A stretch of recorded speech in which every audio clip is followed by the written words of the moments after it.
एक बानर एक जाति हुआ करती थी दक्षिण में। कर्नाटक जो वर्तमान का कर्नाटक है उस समय का किष्किंधा है, इनकी राजधानी हुआ करती थी। वानर जाति के लोग बड़े स्फूर्तिवान होते थे, बंदरों की तरह उछल कूद करके अपने शत्रु पर आक्रमण कर दिया करते थे। कमंद नाम का एक हथियार होता था जो पूंछ के आकार का टेढ़ा होता था, उसको ये लोग अपने पीछे लगा के रखते थे। तलवार नीचे लटकाई जाती है, ऊपर को उठा होता था, उसी में अपने शत्रु को फंसा कर ये लोग मारा करते थे। कभी आप वाल्मीकि रामायण का किष्किंधा कांड पढ़ो, ये लोग राजमहल में रहते थे, इनके राजमहलों का बाकायदा वर्णन है।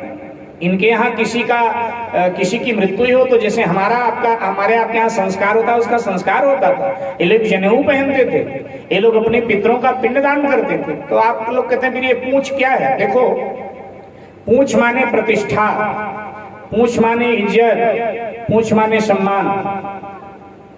हनुमान जी के दुश्मन हनुमान जी की पूंछ मिटाना चाहते थे, और हमारे आपके दुश्मन आपकी भी तो पूंछ मिटाना चाहते हैं।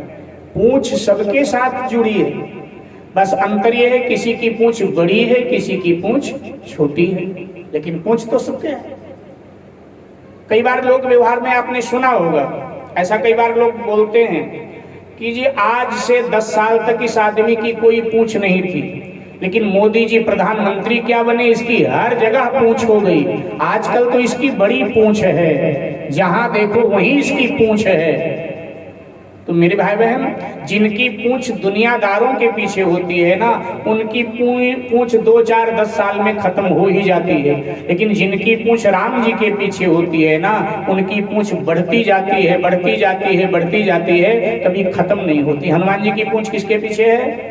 राम जी के पीछे है। इसलिए हनुमान जी की पूंछ बढ़ती गई, इतनी बढ़ी कि अभी तक तो भारत में ही हनुमान जी की पूंछ दिखाई देती थी, लेकिन अब तो हनुमान जी की इतनी पूंछ बढ़ गई कि विदेशों में भी हनुमान जी की पूंछ हो रही है, विदेशों में भी हनुमान जी की पूंछ दिखाई दे रही है।